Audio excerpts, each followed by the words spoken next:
ദൈവതിരുനാമത്തിന് മഹത്വമുണ്ടാകട്ടെ. ഏവർക്കും ഹെർമിറ്റ്സ് ടോക്സിലേക്ക് സ്വാഗതം. ഇത് ഹെർമിറ്റ്സ് ടോക്സിൻ്റെ 833 ദിവസം. ഇന്നത്തെ പ്രഭാത ചിന്ത റോമർ 12:18. കഴിയുമെങ്കിൽ നിങ്ങളാൽ ആവോളം സകല മനുഷ്യരോടും സമാധാനമായിരിക്കും.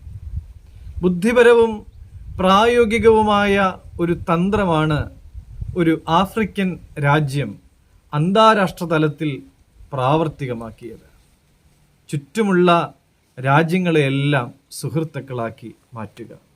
അതുമാത്രമല്ല, സുഹൃത്തുക്കളായവരെ ഒരിക്കലും ശത്രുക്കളാകുവാൻ അനുവദിക്കാതിരിക്കുക. ഈ മാതൃക വ്യക്തിപരമായ തലത്തിൽ ചെയ്യുവാൻ വിശുദ്ധ പൗലോസ് വളരെയധികമായിട്ട് വായനക്കാരെ പ്രോത്സാഹിപ്പിക്കുന്നുണ്ട്. കഴിയുമെങ്കിൽ സകല മനുഷ്യരോടും സമാധാനം ആചരിപ്പിൻ.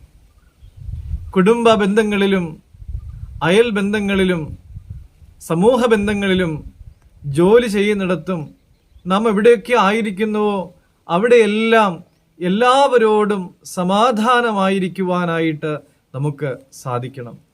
യേശുവിൽ വിശ്വസിക്കുന്നവർ എന്ന നിലയിൽ ഇത് നമ്മുടെ ഉത്തരവാദിത്വമാണ്. നമ്മുടെ ജീവിതത്തെ നയിക്കുവാൻ കർത്താവിനെ അനുവദിക്കുവാനായിട്ട് ഓരോരുത്തരും തയ്യാറാകണം.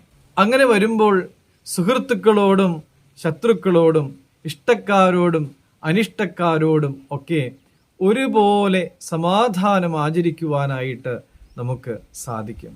പ്രിയമുള്ളവരെ, നമുക്കിങ്ങനെ പ്രാർത്ഥിക്കാം. സ്നേഹവാനായ ദൈവമേ, എല്ലാവരോടും സമാധാനം ആചരിക്കുവാനായിട്ട്, സ്നേഹിതരോടും സ്നേഹിതരല്ലാത്തവരോടുമൊക്കെ സമാധാനം ആചരിക്കുവാൻ എന്നെ യോഗ്യനാക്കണമേ. ദൈവം എല്ലാവരെയും അനുഗ്രഹിക്കട്ടെ.